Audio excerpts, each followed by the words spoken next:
Has Rachel Zegler been Meghan Markle? Young woman is made a princess, but does not look or behave snowy white enough, and so is banished from the kingdom. What if the fairest of them all just hired Hollywood's most feared spin doctors? In a single weekend, whispers turned into headlines. Rachel Zegler, the voice once hailed as Disney's next legend, has quietly signed with the exact crisis PR squad that helped Meghan Markle pivot from tabloid villain to streaming empire mogul. Why now? Because the live-action Snow White has face-planted at the box office, $43 million domestic on a budget north of $350 million, and audience scores hover near the single digits. With studios growing skittish, rumors say Zegler's already been recast in Paddington 3, the official excuse pinned on last year's strikes. So tonight we're cracking open the leaked redemption playbook, step by calculated step, to see whether... When you look at all of the videos, all of the pictures of her, she almost looks more psychotic. Like, she does not look pleasant at all. Like, she's the type of person that if you went in for a hug, you could potentially end up getting severely hurt yourself. A royal grade makeover can still work in the age of meme detectives, because if this campaign backfires, the fallout won't just torch one career. It could rewrite the rules of every celebrity comeback from here on out. Ready to peek behind the curtain? Rachel Zegler didn't just call a publicist, she called the cleanup crew that once turned the House of Windsor's runaway duchess into Netflix's most streamed confessional. Insiders say the deal was inked the same day Business Insider's brutal post-mortem on Snow White went live, declaring the film a $300 million lesson in disconnect. Why the nuclear option? Box office implosion, Disney's first week numbers underperformed even the softest projections, and social feeds lit up with side-by-side shots of Snow White's 1.810 IMDb rating versus cult flop Battlefield Earth, industry cold shoulder. Within 48 hours, a scooper on X revealed Zegler had been quietly replaced in Paddington 3. The studio blamed scheduling. The trades whispered brand risk, sponsor panic. A cosmetics line that once featured her as the modern princess. Meghan just needs to... Someone needs to kill. Maybe it should be me. And it's just like... Okay. That's like what's actually out in the world. Scrubbed her image from its spring 2025 launch deck, according to two marketing execs who spoke off the record. Enter the firm. This London-based crisis shop, famed for weaponizing sympathy, operates on a simple mantra: turn every hit into a rescue mission. First, they map every damaging clip, "I just needed a job," every Reddit thread, every dormant tweet. Then they purge, re-narrate, and relaunch. For Meghan Markle, that meant Oprah tears and a Netflix doc in soft focus. For Zegler, phase 1 is already live. Old TikToks vanished overnight. A sudden radio silence replaced months of snarky replies. Paparazzi are suspiciously catching her mid-smile outside Pilates, latte in hand. But there's a flaw even the best strategists can't gloss over. Unlike a duchess leaving a palace, Zegler has no global brand to fall back on, only her next audition. And in Hollywood, redemption arcs have a ruthless metric. Can you still sell tickets? Coming up,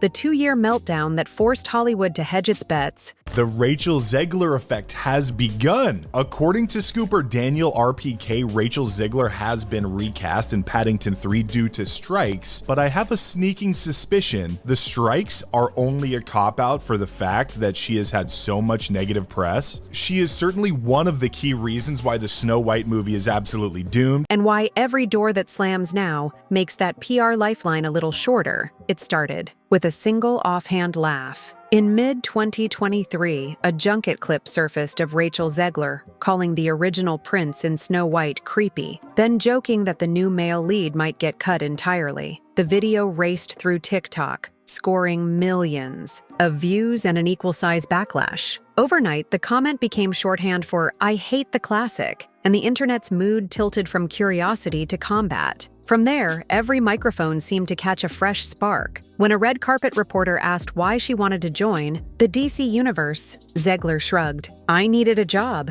Fans clipped the 5-second answer, spliced it into montage memes, and framed it as proof she felt above the roles she landed. Weeks later, political tweets, anti-Trump, pro-Palestine, lit a second fuse, drawing cheers from one side and boycott calls from the other. By early 2024, the controversies bled into production. On-set photos of CGI dwarves stirred fresh outrage. Peter Dinklage blasted Disney for recycling a backward trope, while traditionalists slammed the studio for erasing actors with dwarfism. Disney delayed the release an entire year, blaming strike uncertainty and creative fine-tuning. She's probably one of the key reasons why the next Hunger Games movie is gonna totally flop. And now the folks that are making the third Paddington movie are probably just using the strikes as an excuse to make sure that she's recast. Because I think if they outwardly said, well, we recast her because she just ruins everything she touches, that might not be a good look from the studio. But my speculation is that is actually what's going on here. Zegler tried humor, then silence, then defiance, but each pivot seemed to widen the target on her back. When Snow White finally reached theaters in March 2025, the damage was done. The film opened to just $43 million domestic, lowest among any modern Disney remake, with a global haul stuck under $90 million after opening weekend. Online, the IMDb score collapsed to the one range, while Reddit threads compared the performance to notorious bombs like Battlefield Earth. Zegler's once meteoric rise had become a case study in how quickly the internet can flip a fairy tale. But the worst hit wasn't the box office. It was what happened inside the casting rooms next. Studios keep their panic private. They simply stop returning calls. Within a month of Snow White's stumble, Scoop tracker Daniel Richtman reported that Zegler had been quietly replaced in Paddington in Peru. Officially, the schedule clashed with lingering strike delays. Unofficially, producers didn't want a walking headline on a children's franchise. Rachel Zegler just celebrated her birthday, but she didn't make it a simple thing where she went after her critics, trashing them as bad people.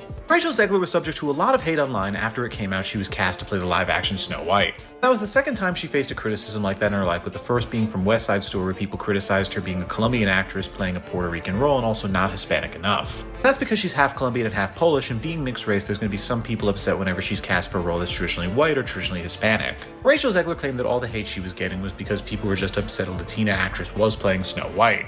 More dominoes fell in silence. A mid-tier cosmetics brand erased Zegler's face from its spring lookbook, swapping in a TikTok influencer with zero controversy on her resume. The company declined comment, citing creative realignment. Talent agencies began warning clients that projects with Zegler may encounter marketing headwinds. One Disney producer's son even called her immature and blamed her public rants for costing crew members their bonuses. Words that landed in Page 6 and spread like gasoline. Insiders say 2 major audition callbacks evaporated in April alone. Directors opted for safe conversation names rather than gamble on trending outrage. The message was unmistakable. Hollywood will forgive a flop, but it won't bankroll a perpetual firestorm. Against that backdrop, Zegler's decision to hire Meghan Markle's crisis PR architects looks less like vanity and more like last chance triage. The firm can scrub tweets and stage redemption tears, but it can't greenlight movies or convince boardrooms a risk has vanished. And every day a new meme mocks the makeover. That risk line inches upward. Up next, the redemption playbook.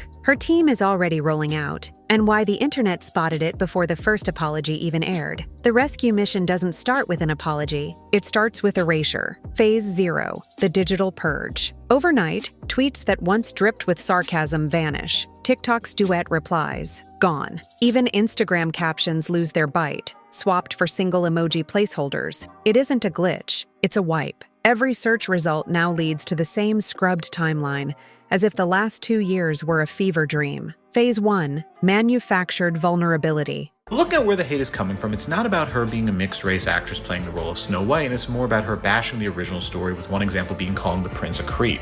One example being Rachel Zegler saying they got rid of the creepy prince from the original movie and instead replaced him with a new character played by Andrew Burnap. Then laughed saying Burnap has a small role and she wouldn't be shocked if he got cut from the movie entirely. She was also caught lying, saying she loved the Snow White ride at Disney and watched the movie all the time as a kid, but then in another interview said she didn't either. So that's where the hate comes from, and with that I'm Charles Pearl. Subscribe to learn something. A friendly podcast quietly books Rachel for a mental health special. The host? A pop psychologist famous for soft questions and sepia lighting. In the pre-interview, Rachel rehearses talking points: burnout, imposter syndrome, misogyny. She won't name her critics. She'll call them the noise. Tears are optional, but a breaking voice on cue is highly encouraged. Phase 2, visual, rehab. Next week, paparazzi will just happen to spot her, handing out plush toys at a children's hospital, hugging her mom outside a Sunday market, sipping an oat milk latte with a wholesome former co-star. Every shot is pre-cleared. Every lens flare looks like a Disney teaser. The message: she's soft, safe, and, most of all, changing. Phase 3, the I hear you moment. After the feel-good montage, an apology video drops at 6 p.m. Pacific, prime scroll time. She sits in natural light, no glam squad in sight, and starts with, "I've been reflecting."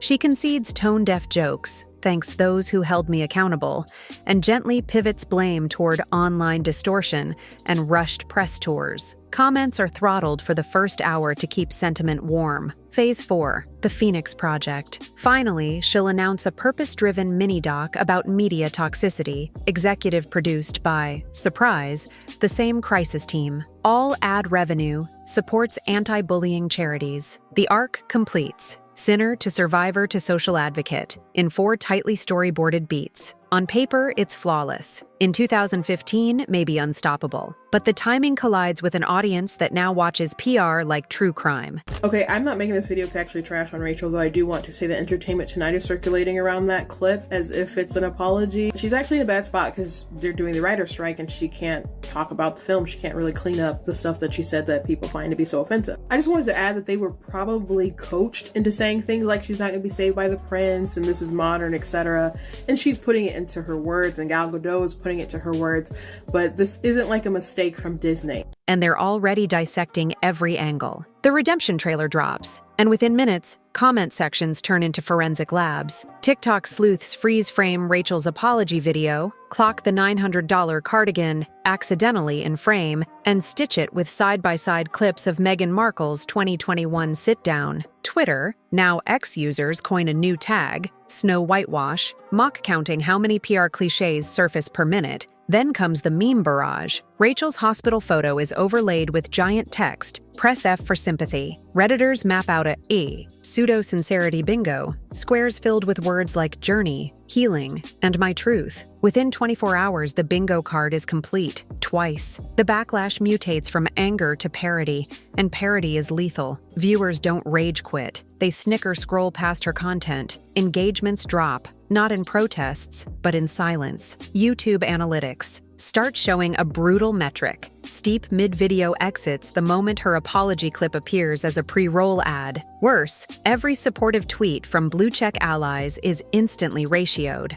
A well-meaning co-star writes, "Proud of you for speaking your truth." The top reply, "Is that PR script on Google Docs or PowerPoint?" The reply earns 10 times the likes. That's the cost of a visible blueprint. Once viewers feel the strings, the puppet show loses magic. The crisis firm's textbook tactics read like yesterday's plot twist, and the internet, ever eager for fresh villains, declares the playbook itself the real antagonist. Next up, the princess paradox. They know what's in the film, they read the script, they acted it out, etc. So the things that are coming off so badly to us is, they're a participant, but it's Disney's fault. The thing about Disney is they seem to despise the things that made them a household name and a lot of their customers who made them what they are. So if you're upset that Disney doesn't seem to understand or is maybe even revolted by the old Snow White, maybe you're just not their customer base anymore. How a role built on innocence became the very emblem of engineered authenticity, and why Hollywood's patience is shrinking by the hour. Disney hired Rachel Zegler to embody innocence, an angel-voiced newcomer selling 8 decades of nostalgia to a new generation. Instead, she's become the poster child for engineered authenticity, where every grin feels focus grouped and every apology sounds like a press release. The contrast is stark. On screen, a princess who charms woodland creatures with unfiltered sincerity. Off screen,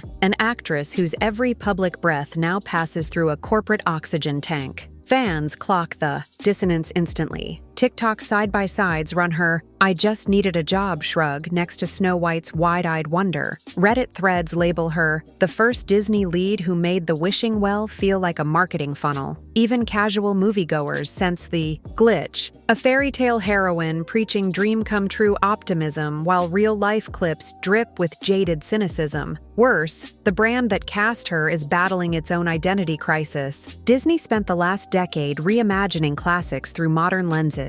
But Snow White, the keystone of the empire, hit a nerve deeper than Mulan or Little Mermaid. For millions, it wasn't just another remake, it was childhood itself. When Zegler framed the 1937 film as dated and promised a feminist overhaul, viewers didn't hear progress, they heard erasure. Exclusive! Branding experts warn that Rachel Zegler backlash could ruin Disney's big-budget Snow White remake and predict executives will be having crisis talks in order to win back fans ahead of the 2024 release. Rachel Zegler has been running amok and talking all about this new role that she will be playing as Snow White and how it has been reimagined. It's no longer 1937. And people are pissed, right? Because she's playing this iconic role and she's talking about how the movie is dated. And because she was the face delivering that message, the blowback tattooed her more than the studio. That's the paradox. The more Disney needed her to represent timeless purity, the more every scripted step cemented her as the opposite. Innocence can't be stage managed. The harder the crisis team polishes her crown, the more artificial the shine appears. And the audience, fluent in filters and fakery,